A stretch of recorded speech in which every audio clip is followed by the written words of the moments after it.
Good evening, everyone, and welcome to the fourth episode of our history of the second generation consoles in the video game industry. Today we are doing something I had said I wouldn't do, but I came up with what I thought would be interesting way to do it, and that would not take forever, so we are going to look at the Atari video computer system known today as the Atari 2600. Let's pull up the system itself here. So here's what we are gonna do. First off, we are not gonna go too much into the actual creation and history of Atari themselves, because you can find more or less everything you need to know right from the original source by playing the Atari 50 Anniversary Collection, which is on every modern console and Steam and is an incredible resource for learning about early Atari history as well as middle Atari history. It goes all the way through the Jaguar era. But there's tons and tons of information about the 2600 and 5200 and their 8-bit computers, so all the stuff from the era we are talking about is all present there. You don't need me to give you any more from that because I simply cannot do as well as the individuals who were there actually making the system, making the games. So we're not going to get too much into any of that outside of saying that this system was first released in the fall of 1977. And as you can see from the image, it has 4 dip switches on the system itself, along with a cartridge slot. The dip switches, one is the power, one switches between a color or black and white TV. The game select allows you to adjust to different game modes or difficulties, and the game reset basically is the start button. So this will start the game. And there are multiple versions of this console that were released. It remained on the market for nearly 15 years, so they redesigned it quite a few times. This is the original version that just says video computer system. They wouldn't brand it as the 2600 until after the 5200 came out, so that version is all black and replaces the dip switches with buttons and looks more like an 80s machine instead of a 70s machine. And then we'll just quickly talk about the controller, and then, like I said, anything more you want to learn about the creation of the system and its history, I'd strongly recommend taking a look at the Atari 50 Anniversary Collection. It features just a ton of cool stuff about that. Alright, the controller is very simple, as you can see. It is a joystick, 8 ways, 8 directions, and an action button. That's it. There is also an optional paddle controller, and so this is used in paddle games like Pong or Breakout to control paddle, and it's just a rotary dial and it spins back and forth. There's no good way to emulate this. You need a rotary dial. The only really option outside of a dial would be if you had a trackball mouse. So I do not. I'm using a standard, gaming mouse from Logitech, so I don't have any good way of emulating this. So we'll look at these games, but really without a dial or ball of some sort to rotate, you're not going to get the correct experience with this. I tried running my mouse as the paddle controller in Stella, which is the emulator that most people use for 2600 games, and it didn't feel really any better than using an analog stick, so I decided to just screw it and we'll just stick with standard Xbox controller for our playthrough purposes today. But note that there was a separate paddle controller, and it's notable because both Bali and Fairchild included the paddle controller right in with the standard controller by making the joystick turnable in addition to tiltable, right? So not only did this mean you didn't have to keep track of multiple controllers and potentially buy multiple different controllers, it also meant that you could, within the same game, utilize both the paddle and joystick functionality. And we saw that in their tank games. In some cases, we saw it in their gunfight games. I know they all have different names, but just using the generic names, all of that stuff is not possible. On an Atari, you only have either the paddle controller or the joystick controller. And then you also only have a single button on this. So you're far, far more limited than you are on those other two systems. But the overwhelming success of Atari's entry means that no other system really utilized anything outside of a joystick or movement until Nintendo developed the D-pad 5+ years later. So this became the standard, for better or worse, for the remainder of the generation. A lot of later systems would add a keypad to the bottom of this, but as far as the movement mechanism goes, you had the joystick, you had an action button. In some later systems, you had two action buttons, but that was pretty much it. And again, that really, whether that's good or bad is up for debate. It certainly was the easiest to use, the most durable option.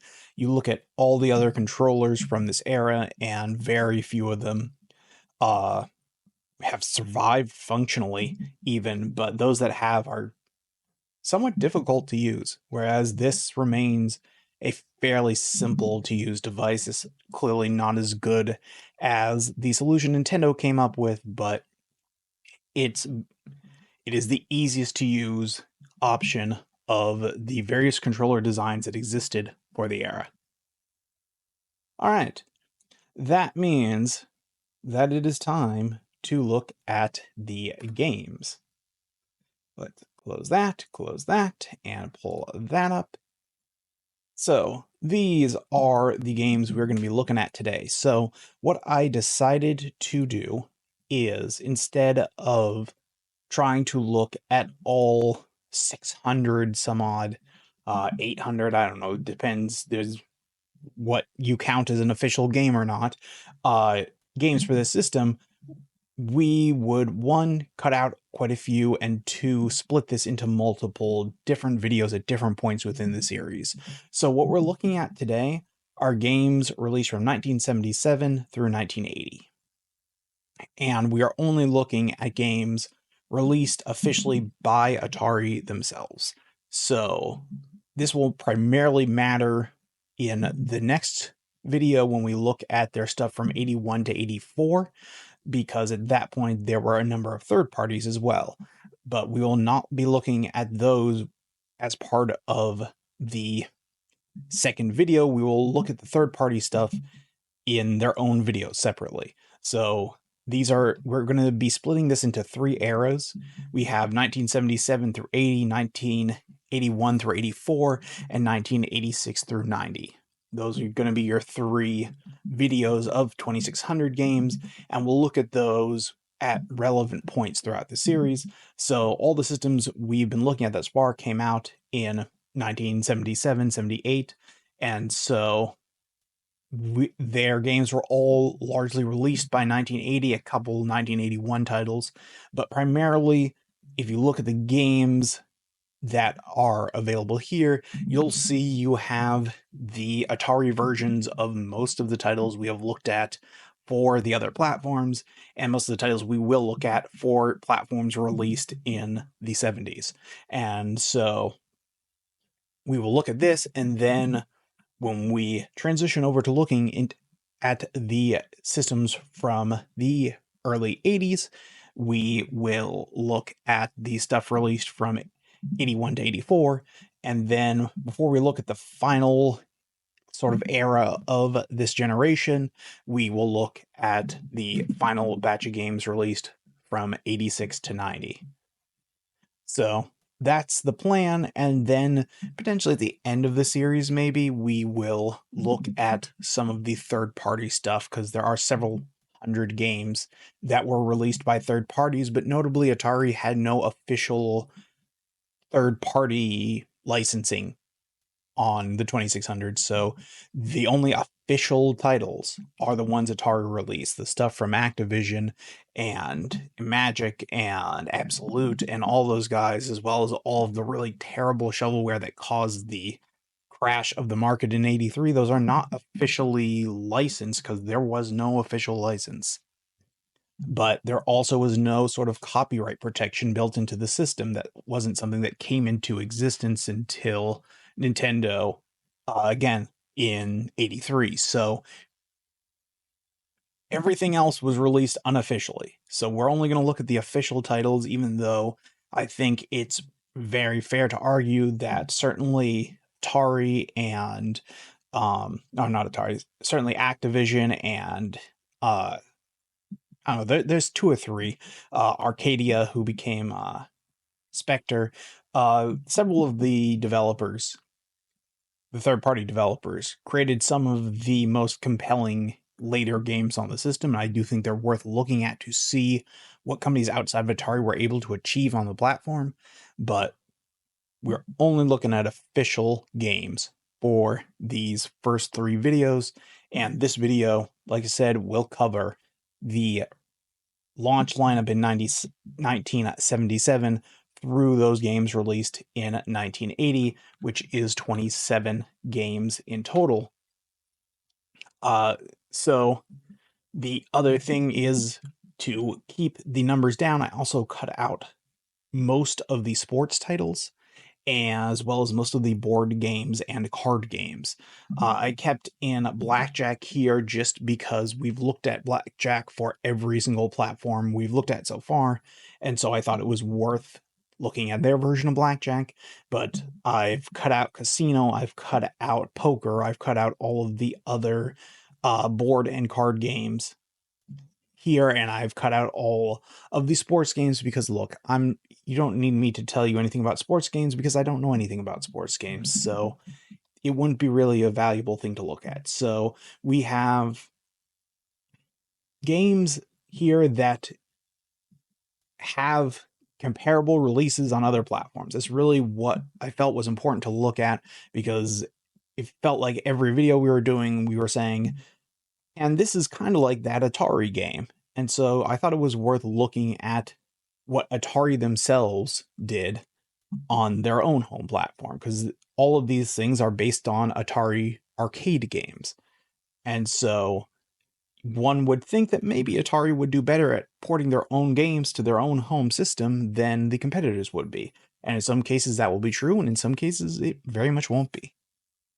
And so that's what we're going to look at today. And we are just going to go in order of release. These, again, are the launch games, so to my knowledge, these were all more or less released alongside the system in September of 1977, and the pack-in game, I believe, was Combat. Might have been Air Sea Battle, one of the two. You might have even gotten both in some cases, but these were the primary games, and then, like I said, we'll look at everything else as well, but let's start with Air Sea Battle. It is, like I said, if not the pack-in game, it was the most well-known of the launch titles. So, this is Air Sea Battle. In virtually all of these early Atari 2600 games, before I continue, I'm going to use 2600 most often. It's the most commonly used term to describe this system in the modern era. But again, during this the entirety of the period we're looking at today, it would have been called the video computer system, not the 2600. The same way that the Bally Astrocade would not have been called the Astrocade during much of this period. It would have been called the Professional Arcade.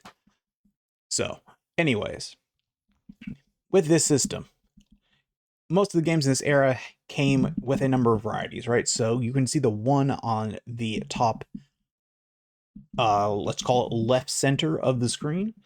And in that mode, if I hit start now, That's hitting the reset button, and in this mode, I just fire at the oncoming planes. And this is very similar to, shooting gallery on the Fairchild or any number. Like, we've seen games like this on every single system, right? The key difference here, though, is that I can now hit a button, and now we're looking at game 2. And in this one,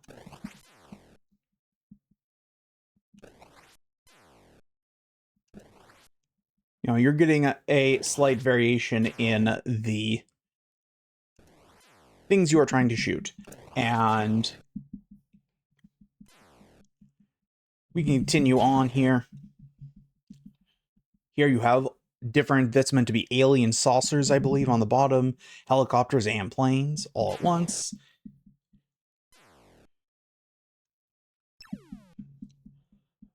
Here you have gotten into the sea battle part. So now we are theoretically shooting upwards at ships. And so this is comparable to the many sea-based shooting games that we played on other platforms. But again, it was all included in a single game on the 2600, and we saw it was like that on the Astrocade, but not necessarily like that on the Fairchild or on the Studio 2.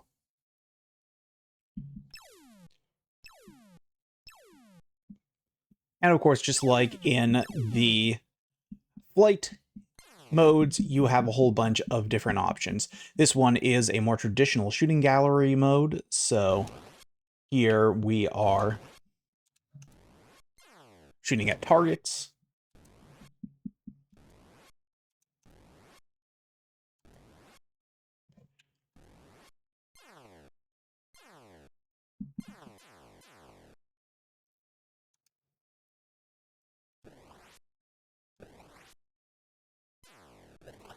So here we're playing as the ship in the center, and we're shooting upwards.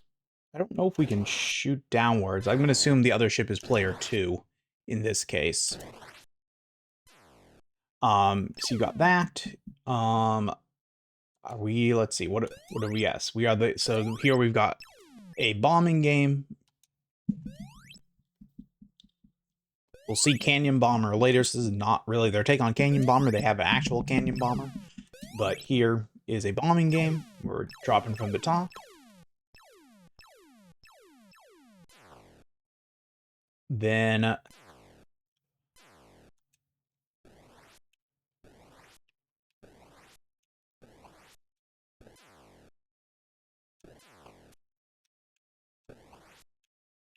some of these, let's see if I can find a mode that lets me do this.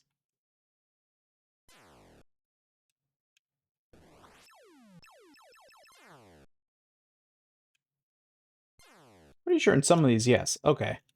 There you go. I was going to say, in some of these, you can definitely move your gun back and forth. I believe, yeah, you can use up and down to aim slightly.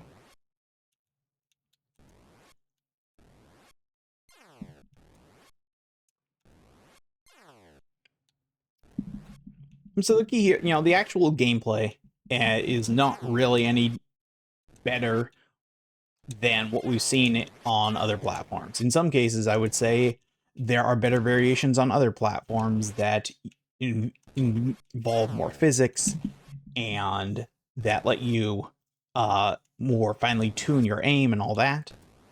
But what this version has that none of those have is this many different varieties. And that's really going to be one of the themes of today's video, is just how many different options Atari is giving you.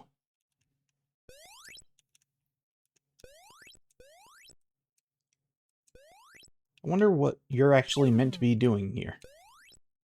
That one was just dropping bombs without me even inputting anything, so I don't know what I was actually meant to be controlling on that one.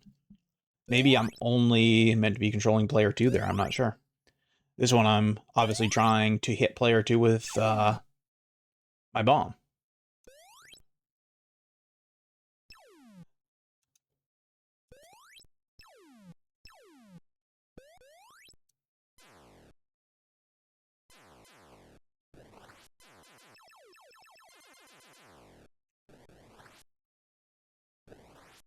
So that's Air Sea Battle. It is, like I said, one of the most comprehensive takes on the shooting gallery concept that we have seen thus far, and I really can't think of any other platform that will have a more comprehensive one.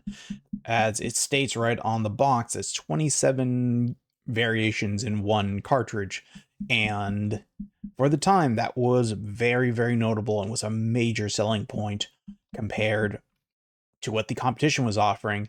And remember, as we look at these launch 9 titles, none of these are based on any sort of major franchise. Combat is inspired by Tank, but it is not called Tank, and Tank was not a massive success. Indy 500 is inspired by Sprint, but again, that was not an Atari game. No, it was an Atari game actually. I don't know why they didn't call it that, but again, not called Sprint. Street Racer is inspired by Highway, but it's not called Highway. So it's not like these were viewed as direct ports of an arcade game that someone would have been familiar with. So it's not like an Atari had an advantage there over the competition. They were just giving you so much value with something like this. And that was really damaging to all of their competitors. Our next game is Fun with Numbers, also known as Basic Math.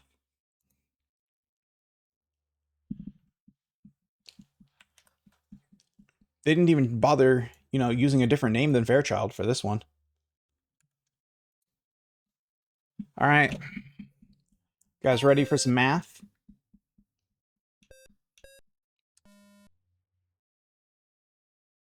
One plus 3. Do I put 4? Yep, I sure do. 1 plus 5 equals 6. I really shouldn't put 1 here at the start. Let's,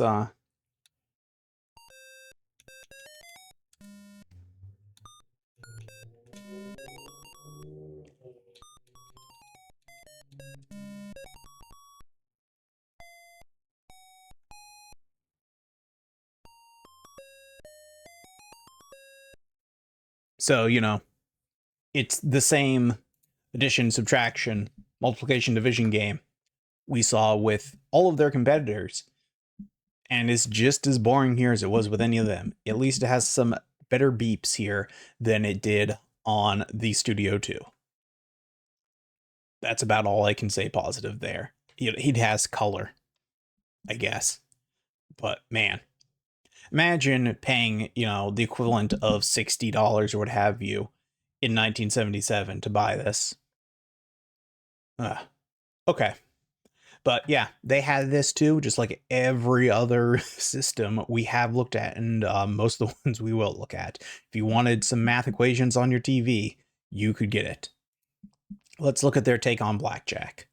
All right, we've got a cut option. Let's see, what do we hit to make it cut? Okay. I'm going to assume this is asking for our bet, and I assume, yes, I can give it an amount. All right.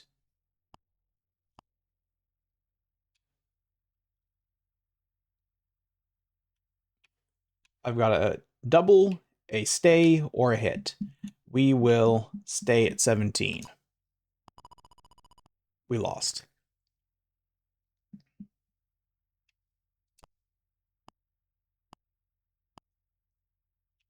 We'll stay at 18. Oh, on. What else can I bid? Oh, that's the most I can bid is 25. We're going to stay at...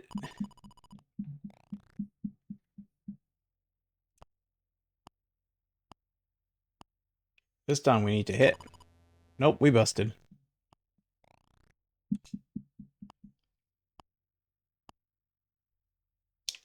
This is once again, it's fine, but it's nothing special, not necessarily any better than the competitions. What other variations do we got here? This is just if we had more players, I assume. Okay, yeah. So this is just blackjack. It's very, very basic. I would not necessarily say this is any better than the competitions outside of Fairchild's where we couldn't figure out how to actually cut. But beyond that, blackjack again. All right, combat time. This is combat. We have, as you can tell, numerous variations of combat here. Some you're planes, in some you're planes. Here, you're like jets. Let's play this mode to start.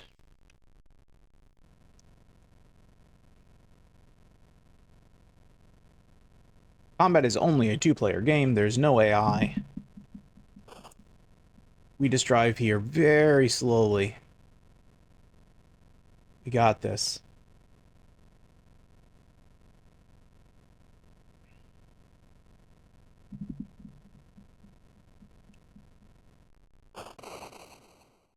Victory. We shot him through the screen, but we can't go through the screen. And if that was it, I'd say, this is not a great version, but we can continue to play. Let's see, which version is this? Is this one where you can drive through? Nope. What makes this version special? Yeah, so here you can see I'm firing a ton of bullets. I assume that is the main variation here. One of these, we'll have to see. There it is. That's the one I wanted. You can make the bullets bounce. You can kill yourself with your own bullet.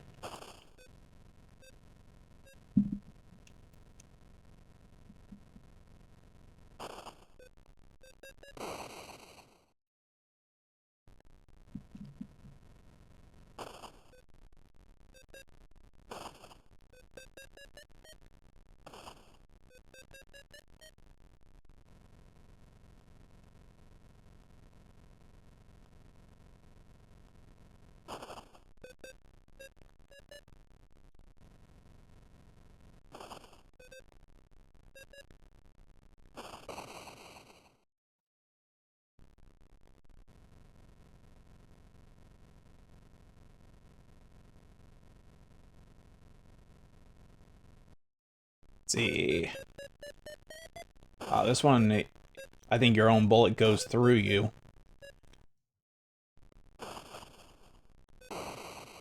That one, it looks like you have to bounce before you hit them. Hold on.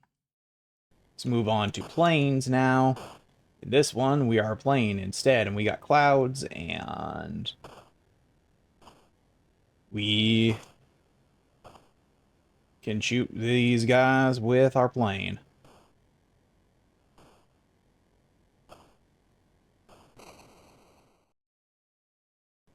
And really, the noteworthy thing here is just that this was, again, all in one cartridge. We saw that on the Astrocade had, if you recall, Red Baron, and I don't remember what they called their tank game. We're both on one cartridge. But their version did not have multiple variations of each. So in this one, you have one big plane versus 3 little planes, which is incredibly unfair and not something you should play. On this one, you're a jet, and so you can maneuver a lot more smoothly in this one compared to the plane. You move a lot quicker. This is a lot closer to like Space War.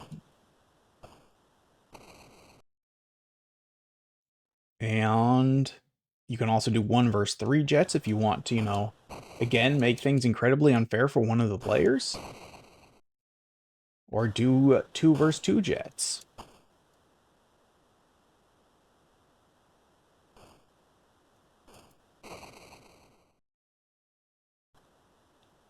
Also worth noting, any of these games could be switched to black and white mode at any point with that toggle that we saw on the system itself. So now we're playing combat in black and white.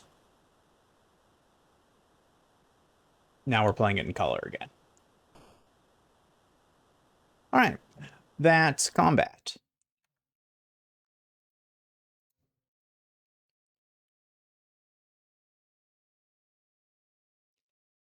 Again, none of the versions of those games are going to be the best versions of those games that we've looked at, but what they are all of those games in one, right? That's giving you three different types of basic shooting games with several, like, I don't know, there's at least 5 variants of each one, closer to 10, honestly, um, all for a single purchase. And that's really going to be the selling point here. All right, so this is, for all intents and purposes, Sprint, which was released by Atari in arcades 3 or 4 years prior to this, in black and white. So here you have a color version. And once again, we've seen multiple variants of this for different platforms. We just can now see the Atari version. And like all the other platforms, no AI. Pretty sure there's... Hold on. Yeah. So if you don't have AI, this one at least gives you a single-player mode that lets you try to complete the most laps as you can within a time limit. So once again, is this a better version of Sprint, like a better playing version of Sprint? No, we have not done ET yet. We are going to do licensed, like, no, we'll probably do ET with this. I was going to say, we're going to do third-party games separately, but ET was actually an official licensed title. So, no, we will do ET, but not in this video. We are splitting the 2600 library up into 3 videos, and this one we are doing the stuff released prior to the 80s. So, ET will be in the next video.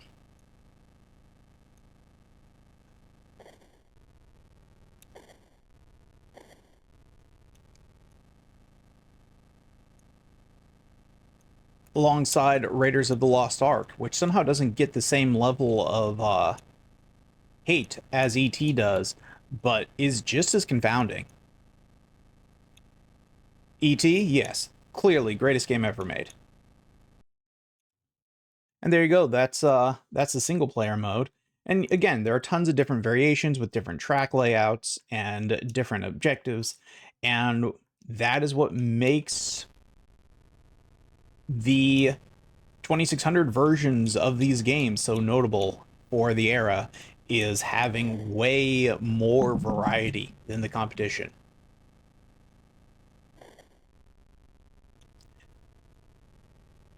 Chainsaw Commando's mentioning the famous X-rated games that were released on the 2600 by not one but 2 different companies released the same games. We are not going to be looking at those because, as he's mentioning, they're banned on Twitch, so we can't do that. But yeah, you could play those incredibly offensive games. Specifically, one of them he's referring to, which I'm not even going to name because Twitch will probably ban me. But you can look it up. You can find it. It is very, very offensive.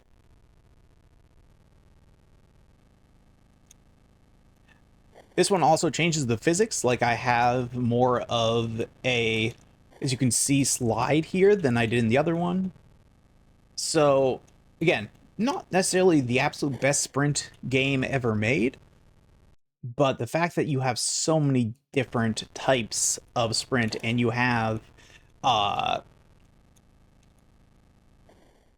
different tracks, you have both single and multiplayer options, it really puts this above the versions we've looked at for the Studio 2 and for the Fairchild and for the Astrocade. This would have been, once again, a major selling point for the system, and it continues to show why Atari was so dominant. Also, frankly, this one controls better than any of those. It, in fact, I would argue, controls better than the arcade game. Though that's hard to really say with any certainty because there's you can't really find the actual cabinet anymore, and it had a wheel, and also the cabinet had support for 8 players all at once, and this, it maxes out at 2, so it's not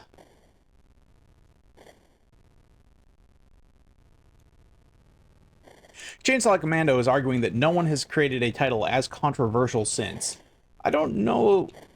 Controversial at the time or controversial historically, like, because I feel like Mortal Kombat most certainly caused significantly more controversy in the US at the time of its release than anything on the 2600.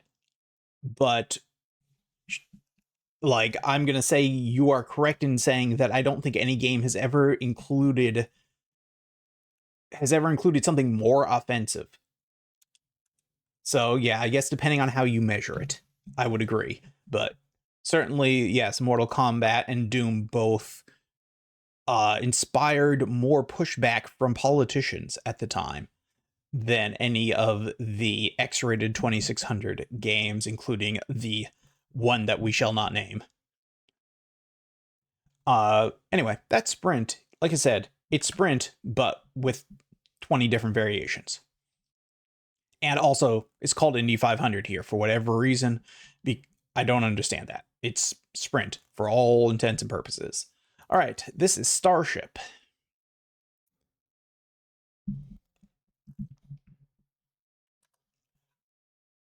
Theoretically, this contains a version of Lunar Lander on it, but we'll see what that actually entails.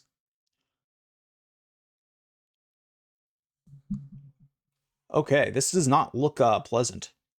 This is an ugly looking game. Let's hit the start button and see. I assume... Yes. Do we just need to fire? Oh, this is a bad situation here.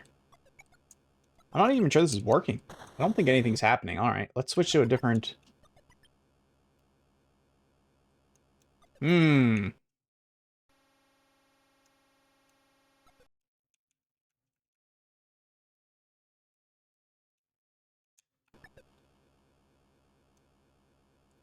This is clearly meant to be the lunar lander thing. What am I doing here? I wonder if this game needs a different type of controller. Hold on.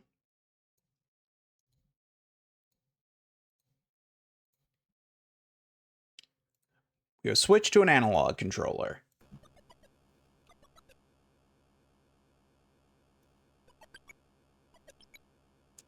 Doesn't seem to make a difference. I wonder if this game needed to... You know what? I bet this needs to be in port 2 because notice how the score is on the right-hand side. So, hold on. We've seen this in other.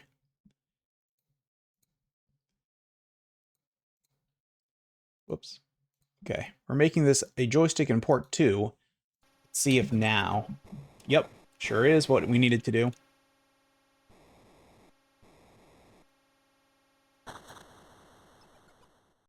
I don't get what happened there.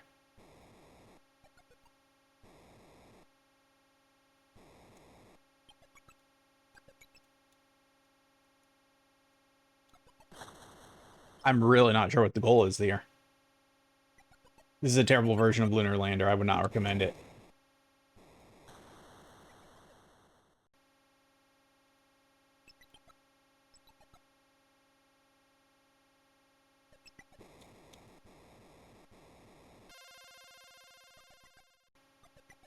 Seems I'm holding the button down and it's that... Okay.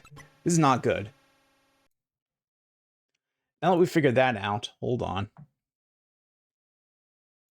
Is there a way I can...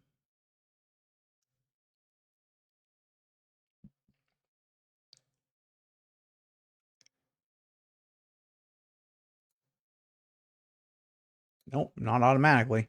All right. We need to switch back to port 1 to adjust the game mode. Or, how about this? Let's restart. Hit start.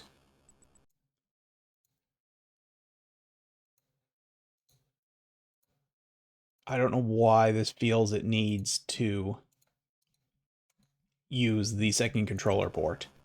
But it does. Alright. Whoops. Did I not switch that correctly? I might have not switched that correctly. Port 1 controls. Joystick, port 2. Resume. There we go. I got him.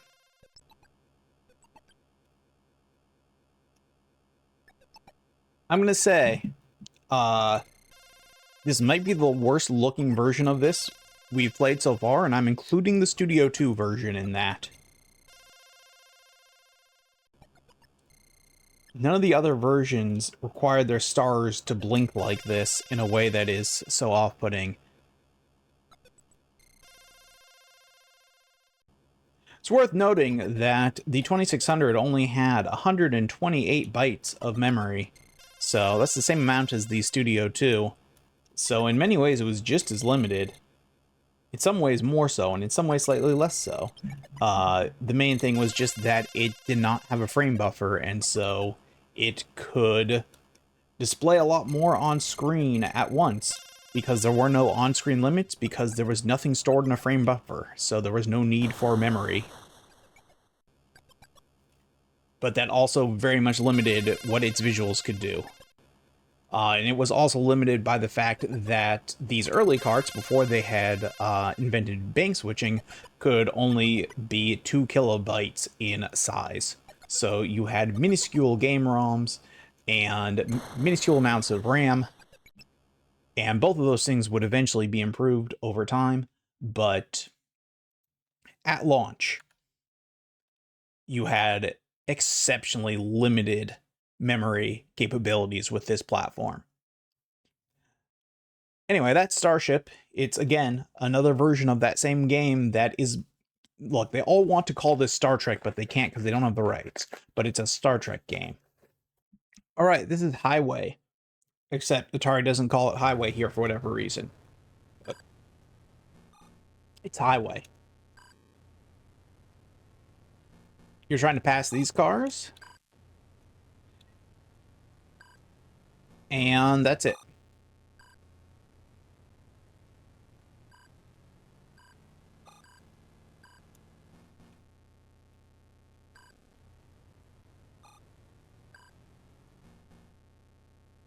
How do I speed up? What am I missing here? I hold down the button, do I speed up? Yes.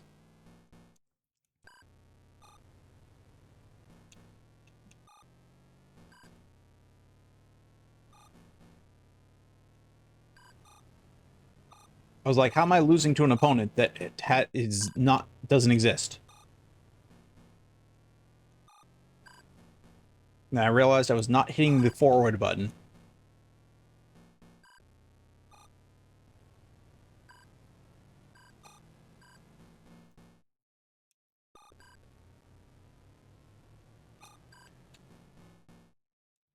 Let's see what else, what other options do we got here? What's the difference here? The cars are, like, moving, yeah, they're not just in a straight line here, okay? What is happening?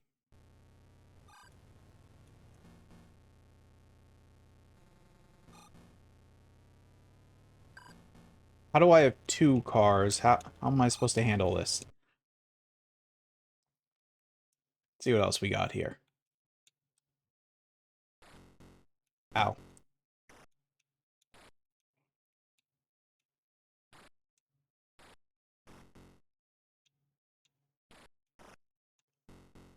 I wonder if this is meant to be skiing? I'm gonna say this is meant to be, like, skiing through gates. Right? Surely, that's what they are trying to represent here.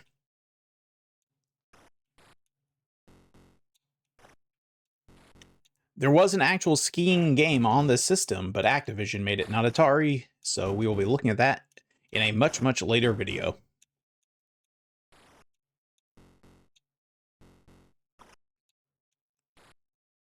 We're only looking at that because I like skiing games, so I'm going to break my rule on sports games, and we'll play it.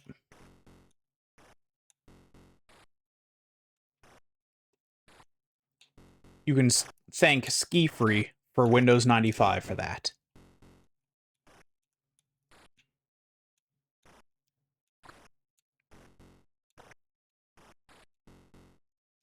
Anyways, We got a bunch of different variants on skiing. Now we are a rocket ship, it looks like. Trying to launch.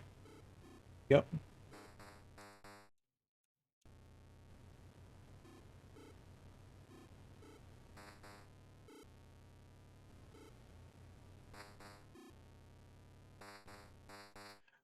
So again, the selling point here is not that these are significantly better playing versions of these games than the competition. It's just that in addition to Highway, we also can play a skiing game and a rocket ship game that are all more or less the same game, require the same logic, but have different visuals. Let's see.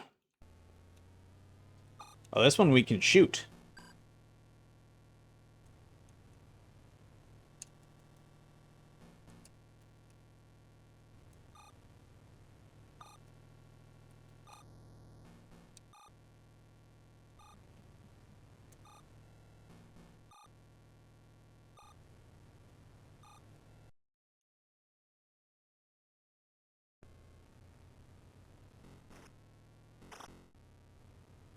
So in this one, we're actually trying to capture the numbers. So we're doing the opposite. We're trying to, and we get the number of points we get is the equivalent to the numbers on screen. So we're actually trying here to get the numbers.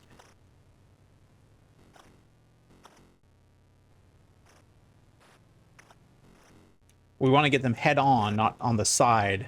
So as you can see, if we get them on the side, that it slows us down. And we got 99, so we won.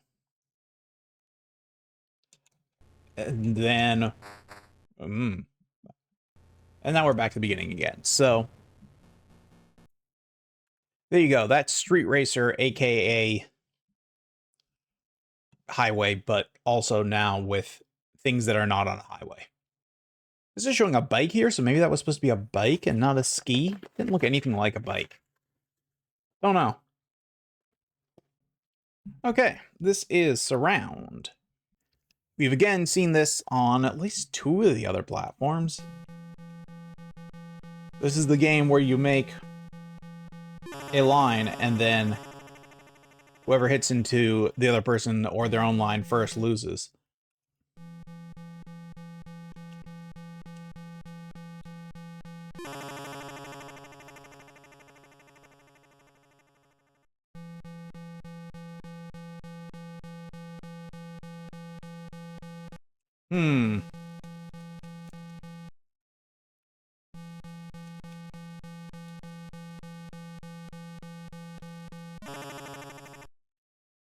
Trying to see if any of these have...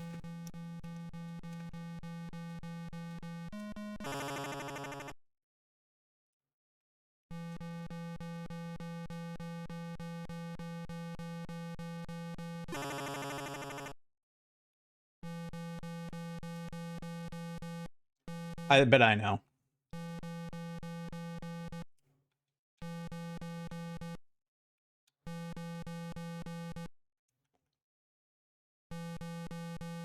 Yeah, so you can make player 1 here an AI, but you can't make player 2 an AI because, again, this system is crazy. So we need to map ourselves to port 2 again to actually make this work. I was gonna say, I could have sworn this one, oh, great. Now we can actually start. Hold on.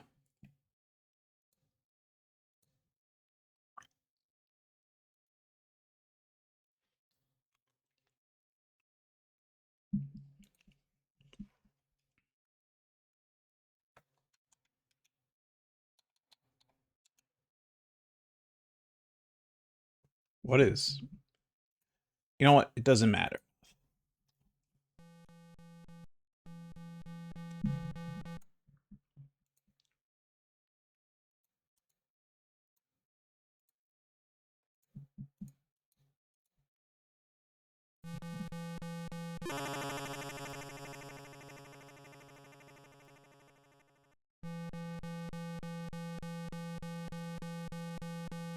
Except now we're on the wrong mode again. Oh well. Anyway, I'm pretty sure there's AI in one of those. It's just the controller port situation on that system is insane. There's also only one opponent, it looks like, on any of them. Yeah, you can see it says 1 player or 2 player on the box. So there's definitely AI on one of those variants, but difficult to figure out because you need to be plugged into different controllers. But no 3 or 4 player variant like we saw on, was it the Astrocade version that had 4? And the other 3 all had AI on that one. So I'm going to not give Atari the win on this release. I would say even without the variants, having an option for 3 computer opponents far outweighs any of the variant options available in Atari's version. All right, and our final game of the launch year was Video Olympics, aka Pong.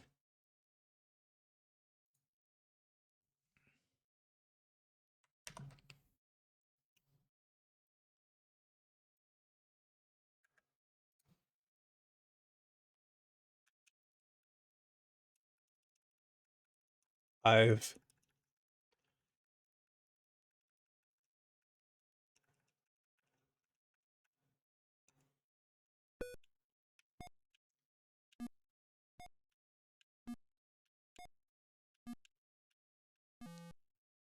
hold on, it just occurred to me I need to switch this to analog controls, or this is not going to work. Even then, it still doesn't really work. It works slightly better.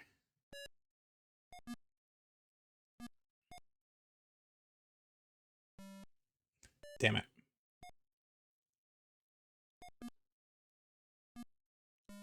So this is one of the games I was mentioning that are going to be almost unplayable without an actual paddle controller. And so there's only so much I can do with an analog stick, certainly an analog stick that auto centers. And I tried with a mouse and could not get it to work how I wanted.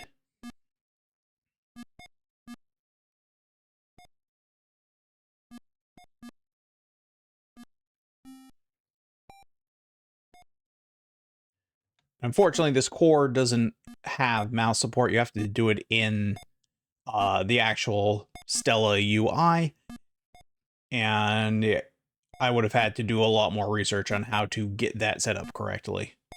But I did not realize until too late that I would need to actually use Stella to do mouse control, and so I didn't have that set up in time.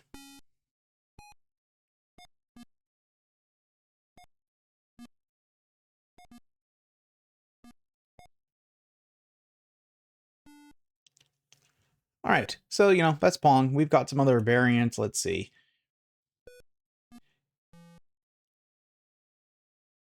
Oh, this is not a 2-player. This is... Oh, it doesn't have AI. This one doesn't have AI.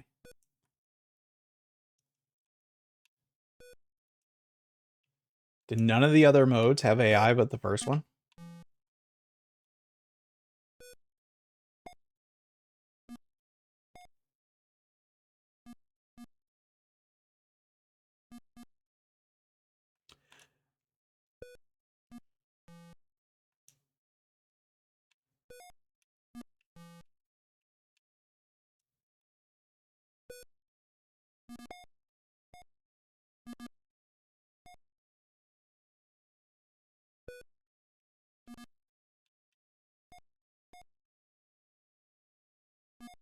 Well, there are a whole bunch of variants, but it seems like only basic Pong actually has an AI opponent, so that's disappointing. Otherwise, it's Pong, and it's not like it even has that many more variants than the other systems have. Several of them had more variants built in, so once again, Surround and Video Olympics, not really anything noteworthy here. Fun with numbers is fine, it's the same as all the others. Same with Blackjack. Air Sea Battle, Combat, Indy 500, and Street Racer, all definitely major sellers here. Starship, maybe not quite so much just because it lacks any sort of compelling visual look. Um, but a really solid launch lineup that, of course, catapulted Atari to the front of the industry for the next several years. All right, let us move on to 1978 now. We have another 9 games here, starting with Breakout. You can see the title being Breakaway 4 here and the Telegames logo on this. So Sears had an exclusive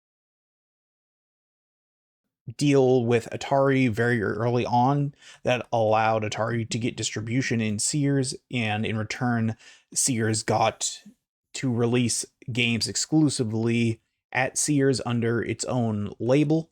And so that's what we are looking at when we see something that says Telegames. Those are Sears exclusive releases, but eventually Atari was able to release those outside of Sears after the exclusivity period ended.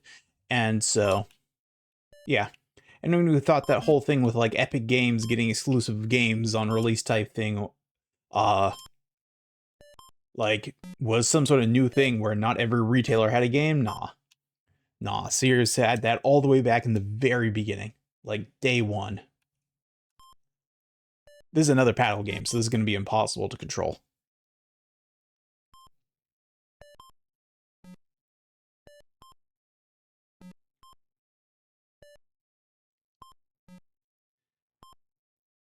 Let's see what our other options are here.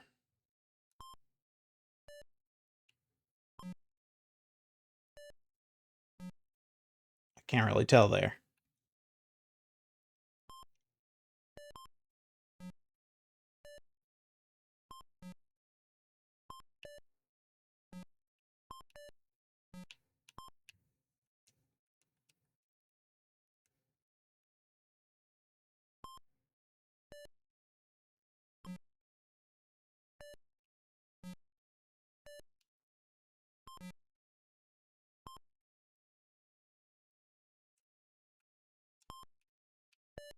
Let's make the bricks invisible. Okay. That seems annoying. We don't want that.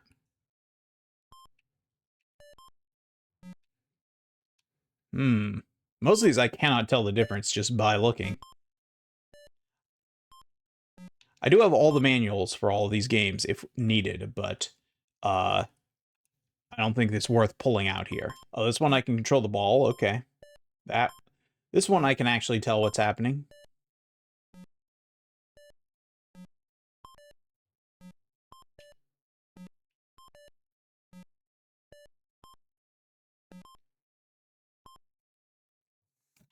So, once again, not necessarily like a super excellent playing version of Breakout compared to the competition, but it does have a lot of interesting variants available, and I do think it looks and sounds better than Fairchild's version, definitely. Probably even Bali's version, so pretty solid release there. Next up, we have Flag Capture. All right.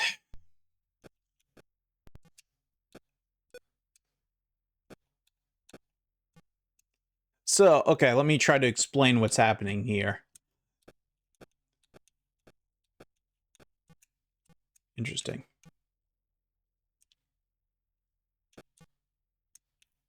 So the number tells you how far away it is, the arrow tells you what direction it is, and the game gives you one of the two.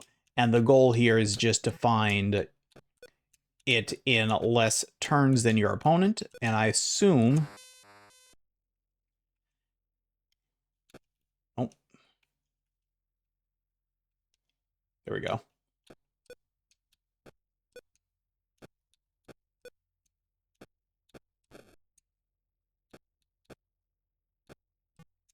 Here I'm just trying to get it in the fewest number of guesses because there is no opponent.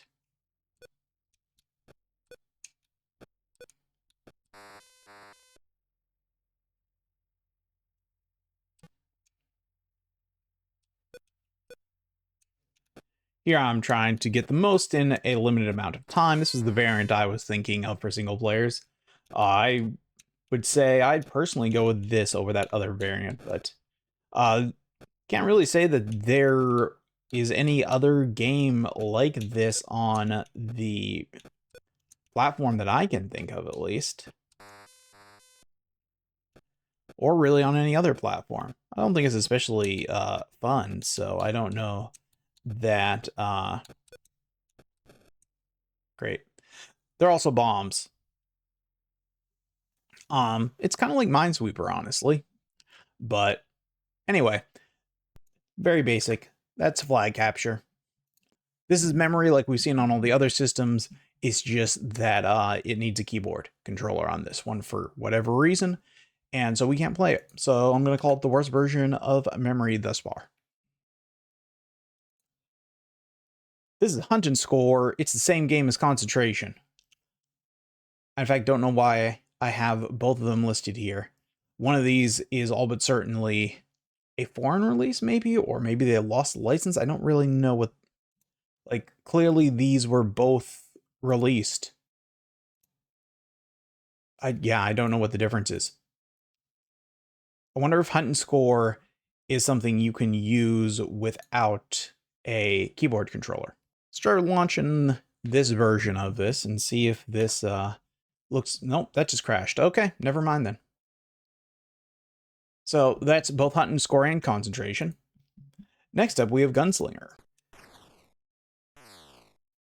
As you can see, it is very much like other versions. Let's see if this one has any AI.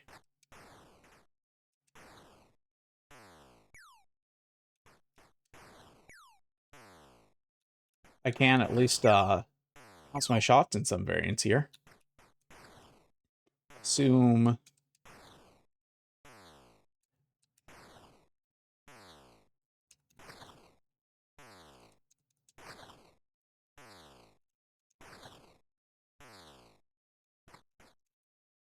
Yep, now I'm out of bullets. Now there's a carriage here.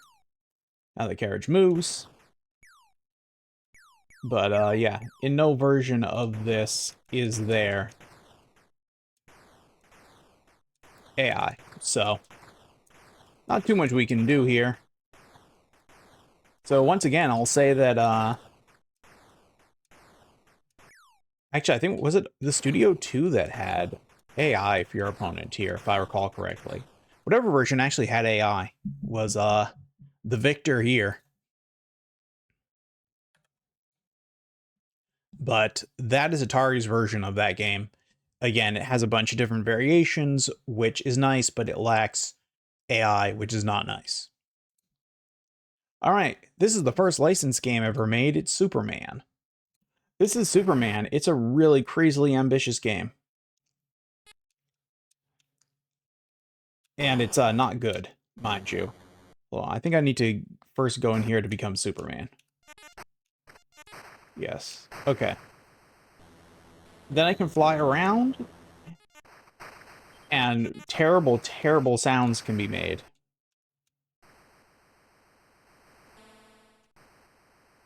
And I can try to find... I need to put this bridge where the bridge was. I don't remember where that is.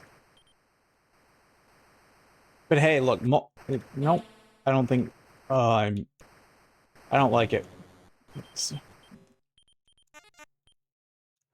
Hello, I found Lois Lane.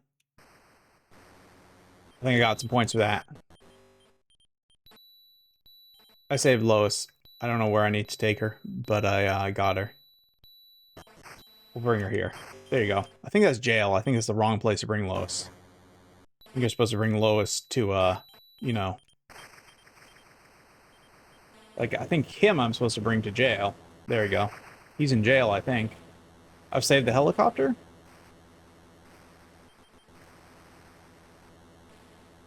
Here. This sounds terrible. And, like, this is incredibly ambitious, but it's broken and nonsense, and you shouldn't play it. And that's what we're gonna stop there. But man, what an ambitious early title for the system. try to do that with 2 KB ROM. All right, now we got Space War.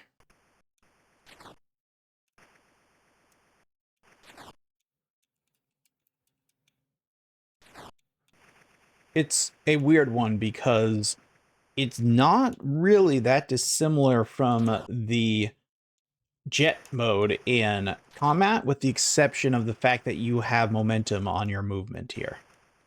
So if you combine the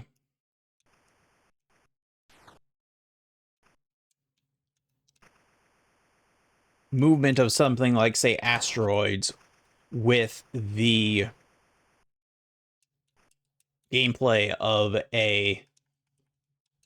Let's see what else we got here. This one has the sun in the middle, so that should... I assume that's gonna... Doesn't seem like it's actually doing much. Maybe it's pushing me away in this mode. Okay, that teleports me. Interesting. Here there's some... Looks to be some asteroids. Are we just trying to collect ours? We want our color or their color? What are we thinking? I swear that he has just as good a chance as me of actually getting this, because the momentum here is maybe too much. Yes, we wanted to touch ours. Okay, well, he managed to do that. What is... Okay.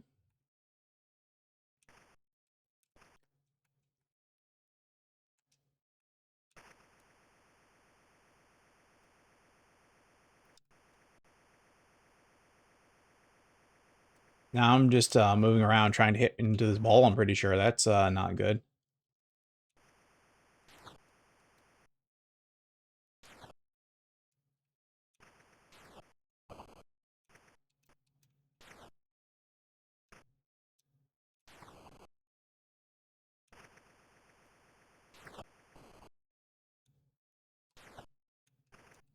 This one, the bullet shoots through.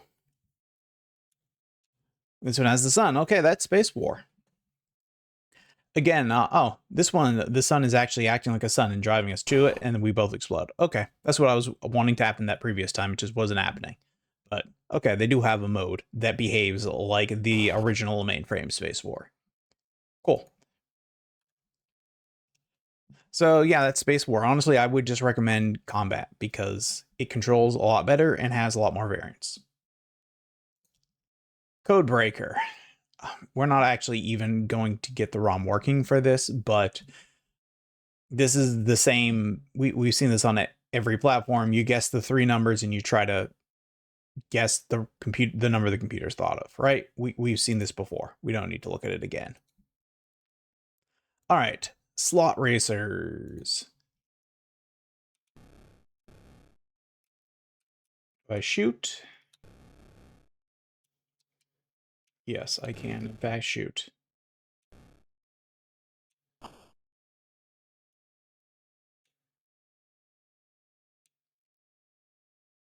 Trying very hard to understand the physics of this, and I'm failing.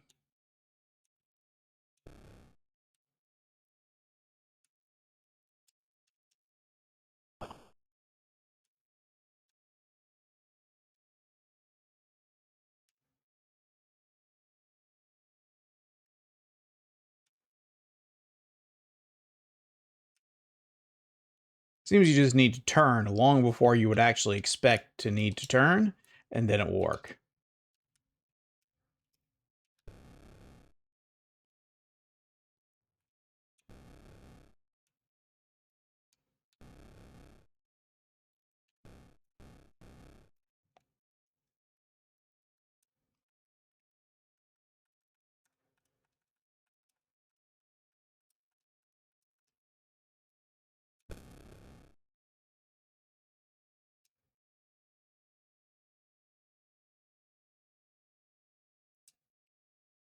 And the idea is that you're a slot car, so you're limited to like a track. But the whole thing does not seem to work very well. Not can't say I'm a big fan of this one.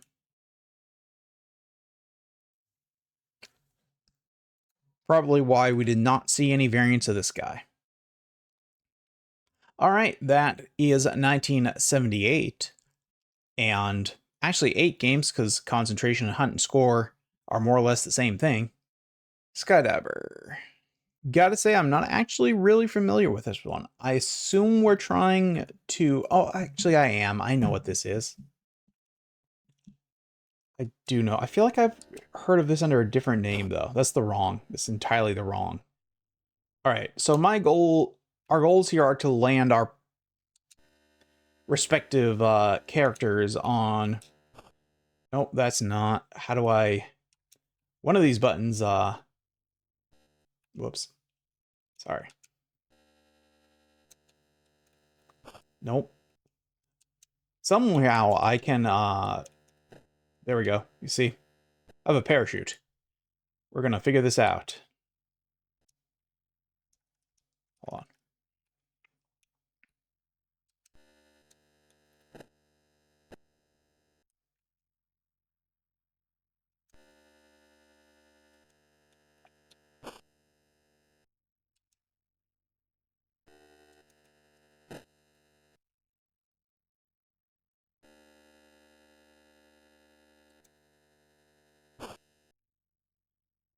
I was always terrible at this.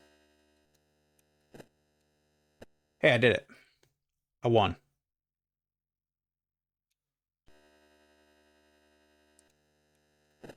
Oh no. I guess I didn't win. Seems I didn't get any points. There we go.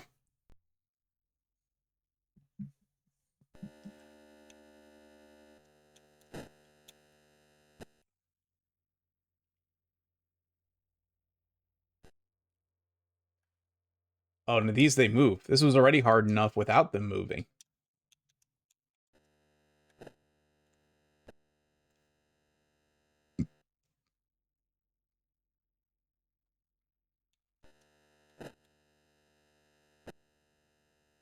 All right, I give up.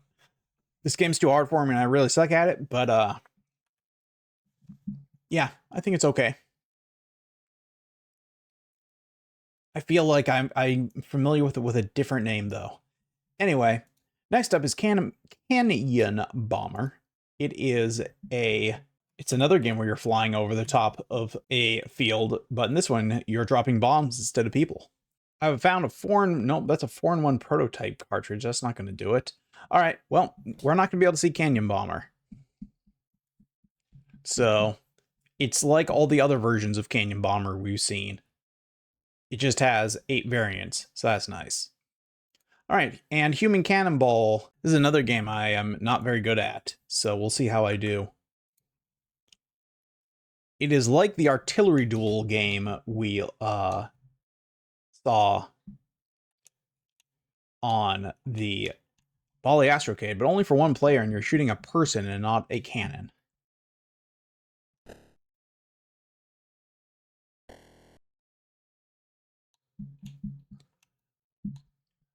It seems the working version of this I have is the European version, so it's in kilometers per hour, not miles per hour.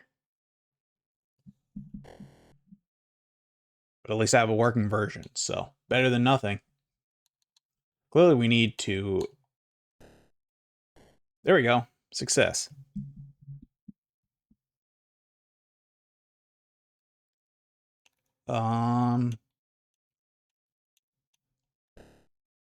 Nope.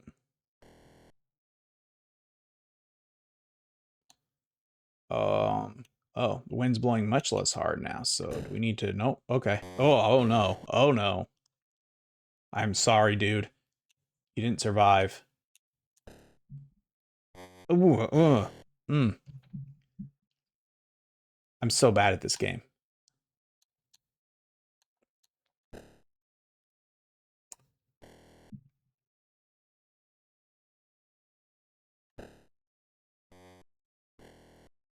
Well, you saw me do it once, so if I never do it again...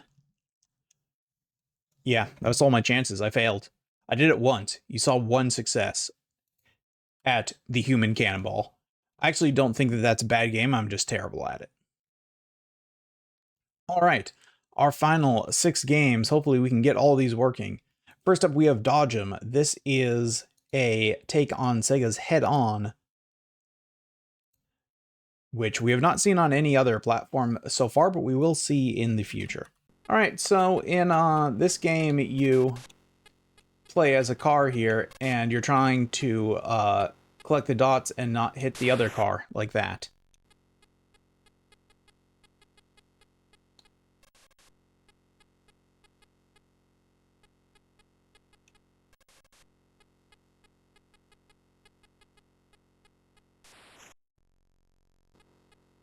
AI was brutal there.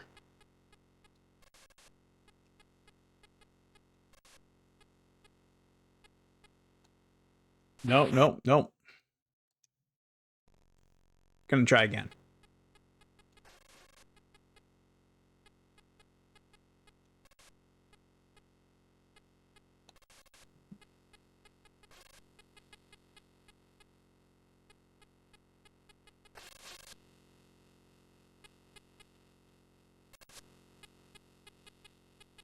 Oh no. I did not turn quickly enough there. Head On's hard. It's one of Sega's very first video games. It was at least in the early 70s, I believe.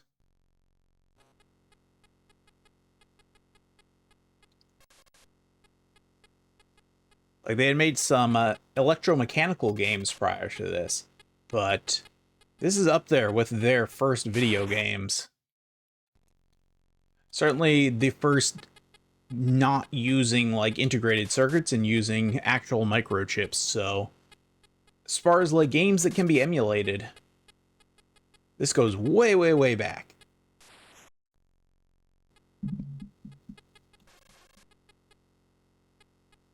It's also really hard. And frankly, this version is a lot less hard than the... Nope, nope, nope, nope, I'm not gonna make it. That's Head On, in this case called Dodge 'em, because they didn't officially license this from Sega. Okay, Maze Craze. Maze Craze is a maze game. We've played these on almost all the platforms that we have looked at, and this is another one. I guess we're not looking at Maze Craze either. Don't know what happened there. But it's another maze game, just like all the other maze games we've seen. I didn't really have anything special to say about it because even the Fairchild version had most of the same variants. Night Driver, we better get working. Unfortunately, it's a paddle game, so this is not going to go well.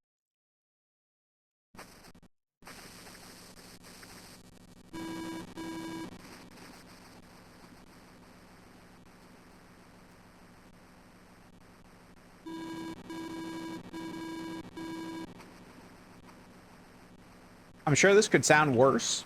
I can't really envision how, but I'm sure it could.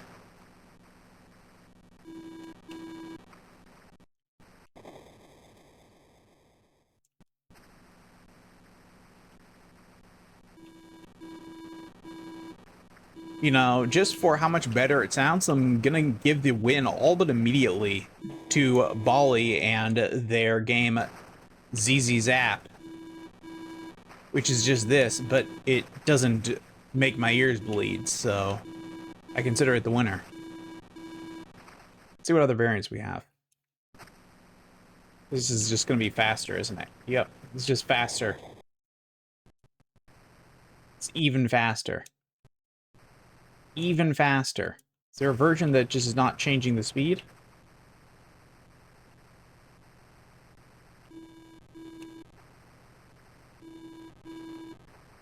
Doesn't look like it.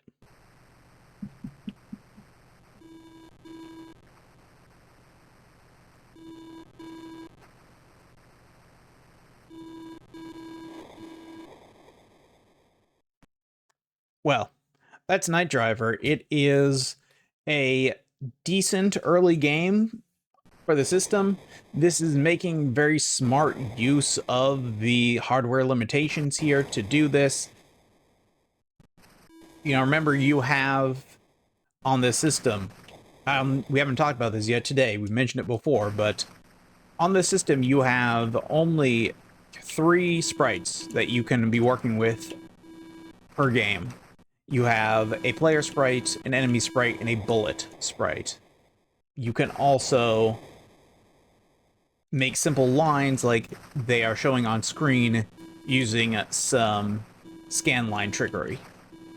So here, I'm going to assume your third sprite, your missile sprite, is actually the tree. Then you've got you, and you've got the car that you hit into, and those are your 3 sprites. So using those 3 sprites, and then using some scanline trickery, they have created what is, you know, it resembles a racing game. I wonder if they're actually using, they might be using 2 of the sprites for the vehicle, and they might be using more scanline trickery for the side objects there.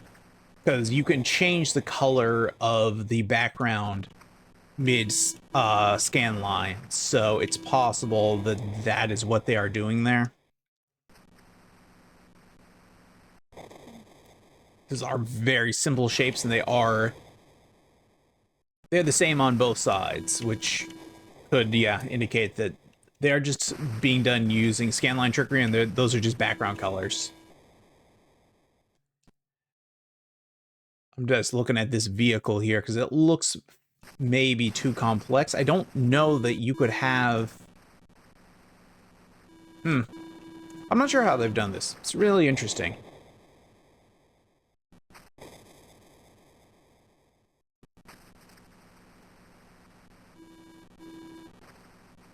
You have to be really creative making games on this platform, but you were really somewhat freed by the lack of a frame buffer, so that you had no limitations what was on the screen overall, just what was on each line of the screen. And that was, mind you, hugely limiting, because you couldn't store anything in a frame buffer, so you had to hit 60 frames per second. And if you didn't, then the line just wouldn't render. And there'd be no picture on screen if you got out of sync with the TV's refresh. And because nothing was stored, so frame rates were not negotiable, you had to have the game run at the exact same refresh rate as the TV. And that obviously is really limiting in a lot of ways, but also very freeing in that you then don't have video memory to worry about because you're not storing anything. Everything is being displayed the instant it is rendered. Of course, that means you can't do any sort of post-processing or any thing like that, because again, everything's being displayed the second it's rendered. You can't have a rendering pipeline with various stages of rendering. Everything is just a single pass. So it's all very basic,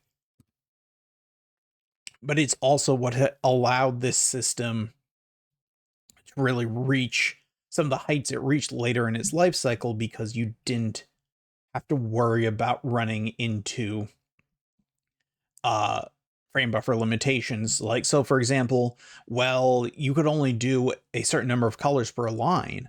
You could do an unlimited number of colors per screen because there's no screen buffer. So the system doesn't know what the color the previous lines were.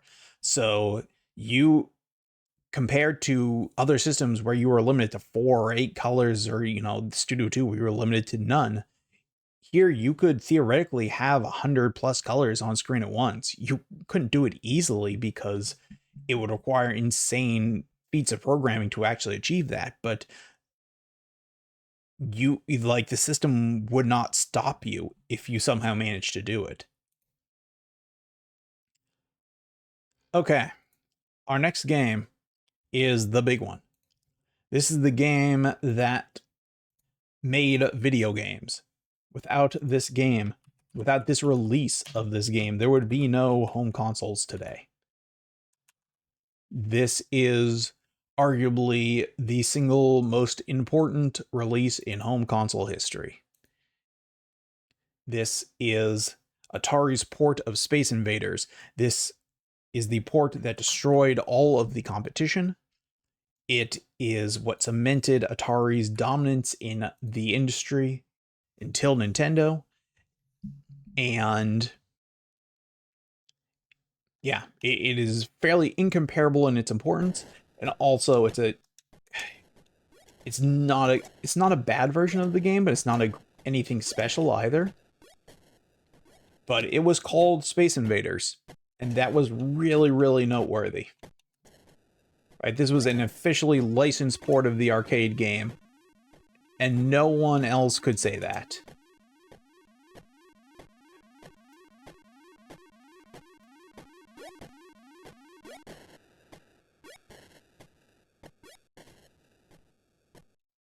They eventually would release an updated version of this where the aliens looked a lot closer to how they looked in the arcade game.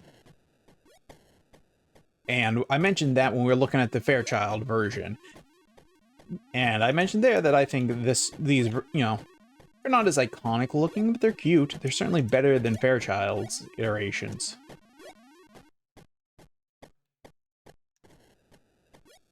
Because Fairchild was using even crazier on-screen trickery to make that occur. Oh. Well, I failed there. Let's try again.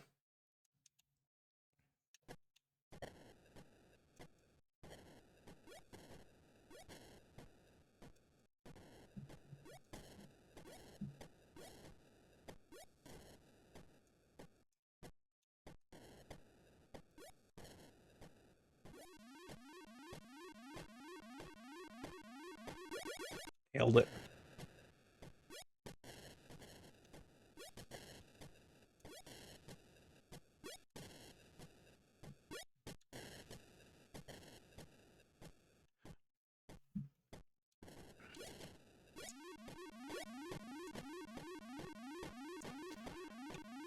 So,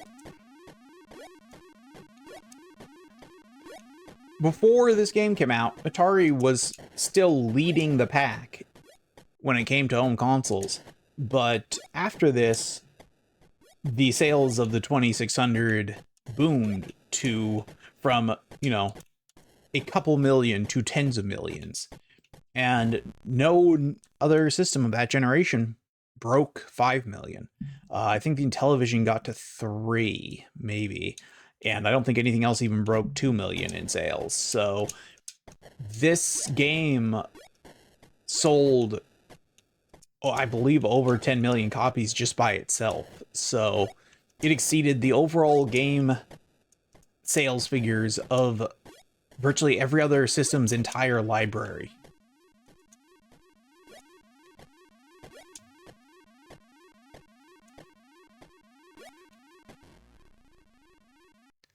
And it is why we saw on every other system that had games still coming out by 1980, you saw versions of this.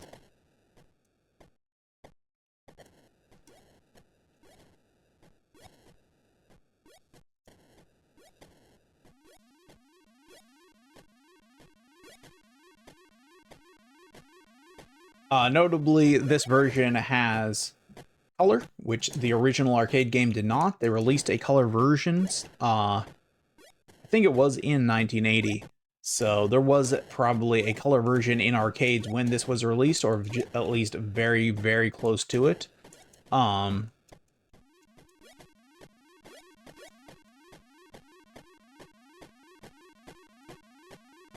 See if I actually managed to hit him. Yeah, there we go.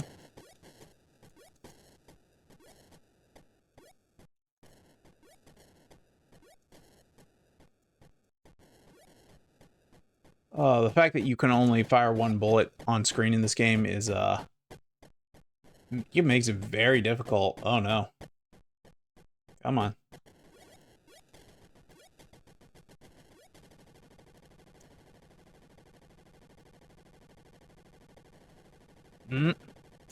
Nope. I'm beat. I'm beat. I missed him too many times. Alright, that's Space Invaders. There's a whole bunch of different variations of that I should have mentioned. We could have looked at those 112 variations, but, you know, they're all variants of Space Invaders. They just have different patterns. Okay, this is Circus Atari. It is based on the game Circus from Sega, and it is similar in concept to like Breakout. We saw a version of it called Clowns on the Astrocade, so we will see how this compares. This one is, again, not an officially licensed title, so that is why it has the name Atari on the end. They felt they could get away with calling it Circus because, you know, it's not really a copyrightable thing, but they put the Atari on it. And this is a paddle controller game again, so we're not going to do very well at it, but we're going to do our best.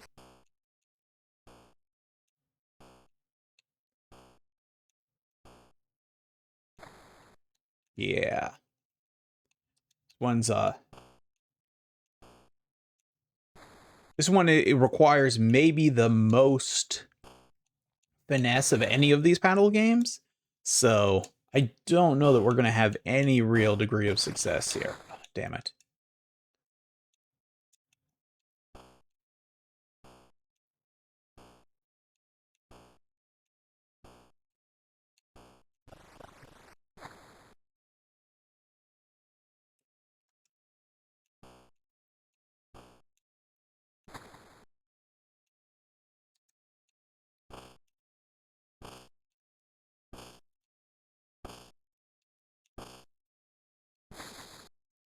But if you happen to have a rollerball mouse, you can utilize that probably to play this pretty easily.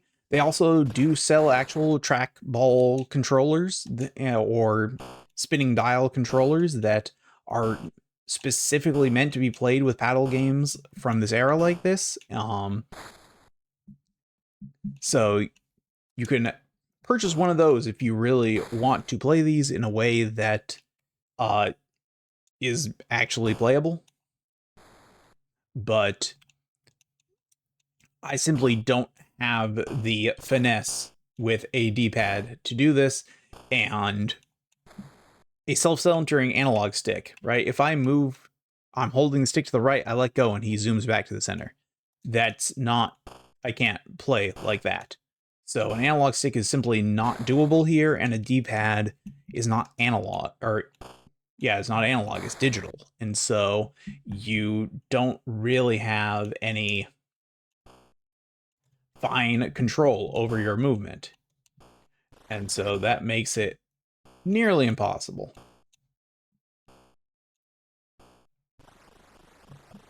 And well, that makes it very hard for Breakout and Pong, but neither of those are anywhere near the level of this.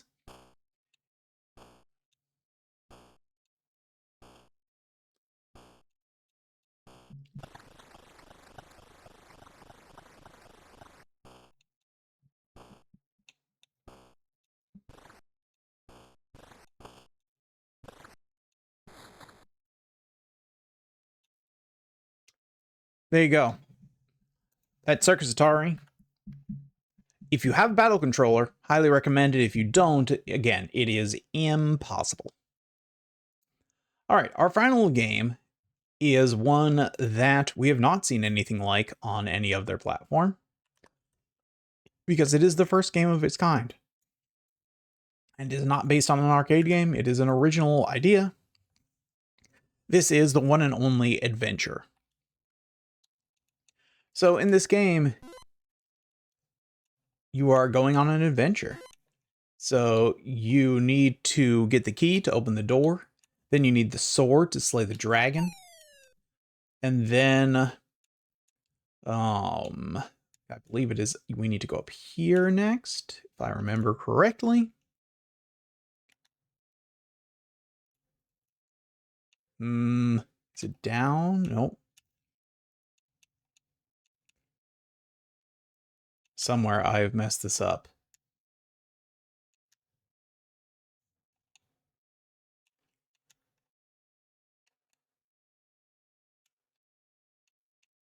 Well, that's what we're trying to get to.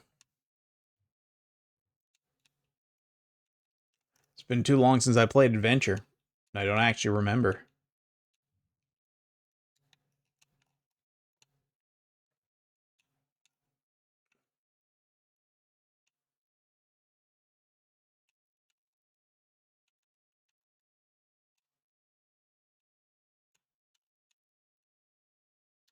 Nope.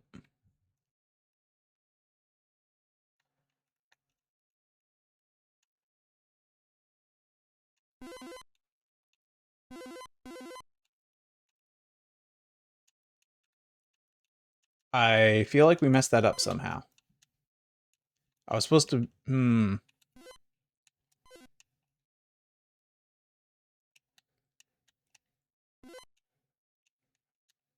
Where did it go? It's gone. Where do I need to place this? I don't remember. Anyway, I put the bridge in the right spot. It lets me get the other key. I open that last door, I win. That's adventure. This day and age, it seems very simple, but remember, the only other multi-screen game like this that we have seen up to this point was Superman, and that game is incomprehensible and terrible. Whereas this one is, I'm not going to say easily understood, but you can understand it. There's also game 2 where this bat takes your sword and you have to fight him.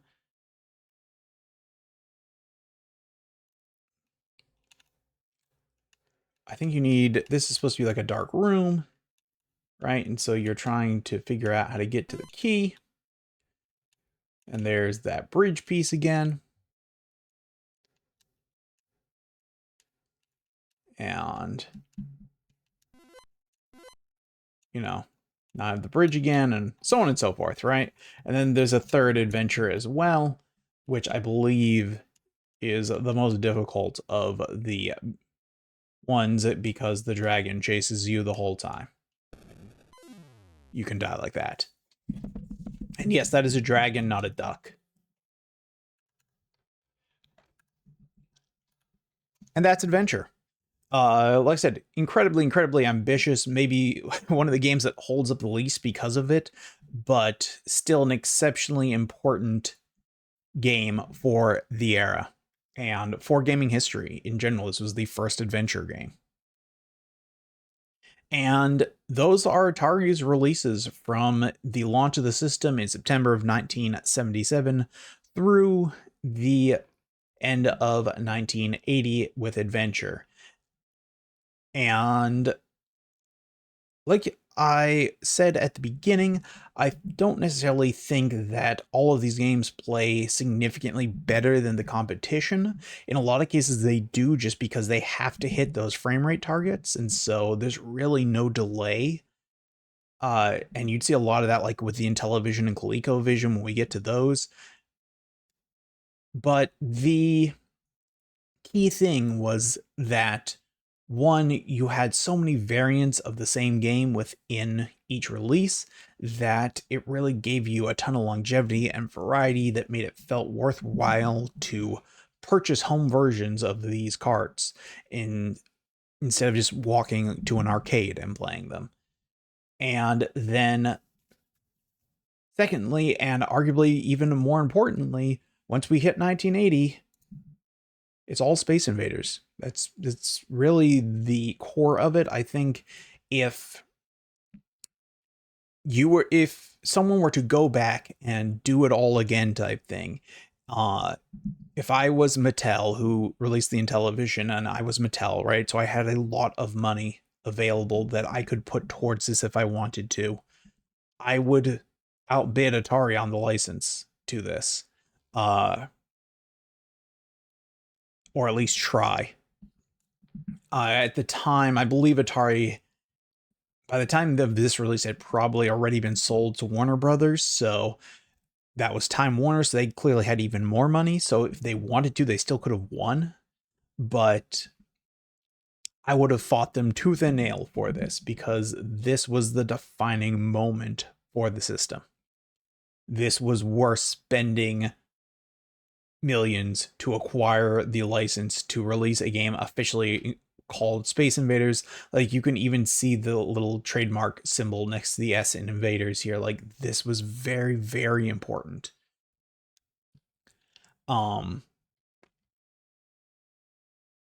But all good things would come to an end, and next time we look at Atari, we will be looking at the era of the crash, and it will see some of the worst games Atari released for the 2600, but also arguably the best games they released for the 2600 in our next Atari episode.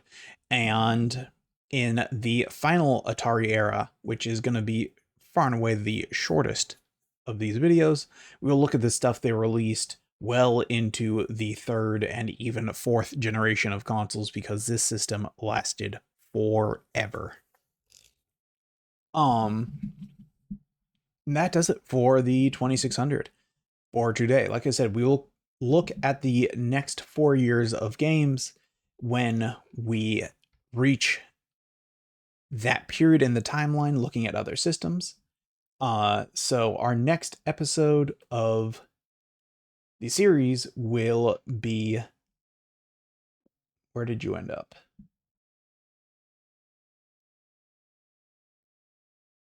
Maybe I forgot to create a list. It's going to be the Interton VC 4000 is what we are going to look at next time. I think I still need to actually make a playlist with all of the games, but there's going to be about 30 of those, so not dissimilar to this. We will look at that probably towards the end of the week. So make sure you return to join us for that. If you are interested in watching the previous episodes that you have missed, the first 2 episodes featuring the Channel F and the Studio 2 are up on YouTube, so you can watch those now. The 3rd episode with the Bally Astrocade is still being edited, but I should have that up before the end of the week. So if you want to watch those, they are available on YouTube to watch. If you are on YouTube and you want to see the latest episodes as they air live, then you can follow me on Twitch at Solus Grimwelder, and you will be able to see them as I air them.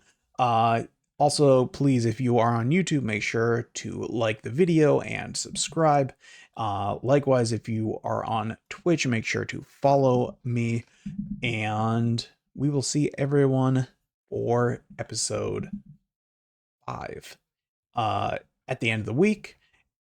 And in between, we'll be looking at CDI stuff for our history of CD platforms. So join us tomorrow for the CDI. Join us at the end of the week for the next episode of our history of 2nd generation consoles. Thank you everyone for joining us, and we will see you all next time. Have a great night.